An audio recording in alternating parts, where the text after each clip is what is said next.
Madame, Messieurs, une fois de plus, bienvenue dans ce journal. Kinshasa abrite depuis ce lundi la conférence panafricaine sur le Grand Inga et l'hydroélectricité par vidéoconférence. C'est le chef de l'État, Félix Tshisekedi, qui a donné le go de ses assises. Cette conférence panafricaine de 8 jours qui s'inscrit dans le cadre de la coopération régionale réunie en atelier technique virtuel des experts en hydroélectricité pour accélérer l'accès à une énergie durable, propre, abordable et fiable en Afrique. Félix Tshisekedi, prenant la parole, a vanté le plus grand potentiel hydroélectrique que possède la RDC, pouvant satisfaire une part importante, jusqu'à 40% de la demande en électricité de l'Afrique.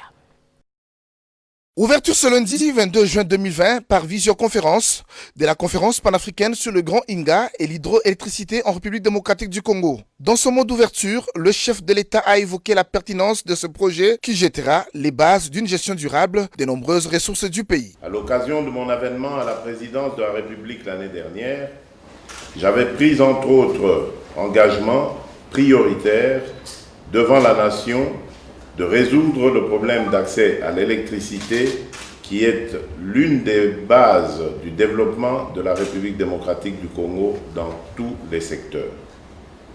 En effet, l'énergie est la pierre angulaire de toute société humaine.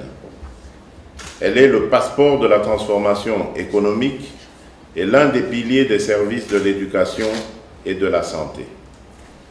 On ne le dira jamais assez, l'accès à l'électricité est au cœur de tous nos enjeux économiques, sociaux et environnementaux, car aucun développement n'est possible sans énergie. L'exploitation du potentiel hydroélectrique du site d'Inga constitue pour la RDC une opportunité pour augmenter l'accès à l'électricité de la population rurale et urbaine et fournir une énergie durable à bon marché pour le développement industriel du pays et de l'Afrique, révèle ici le chef de l'État.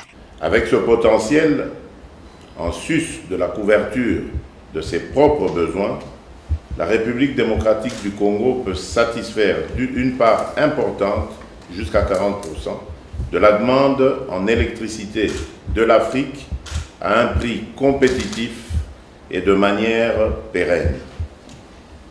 En raison de son impact au niveau continental, le projet Grand Inga est aussi un projet prioritaire de l'agenda 2063 de l'Union africaine et ses différentes composantes font également partie du programme de développement des infrastructures en Afrique, PIDE et projet d'action prioritaire PAP. Intervenant après le chef de l'État, le haut représentant de l'Union africaine pour le développement des infrastructures en Afrique, Raila Odinga, a mis en exergue l'importance du barrage hydroélectrique d'Inga pour l'Afrique. Inga présente une opportunité énorme pour le continent. Nous devons soutenir le projet du Grand Inga, qui n'est pas seulement de la RDC, mais celui du continent, a-t-il indiqué. Il a émis le vœu de voir le chef de l'État, Félix Antoine Tshisekedi, annoncer à l'occasion des 60 ans de la RDC la mise en œuvre du Grand Inga. Dans une modération assurée par le conseil spécial du chef de l'État en matière d'infrastructure,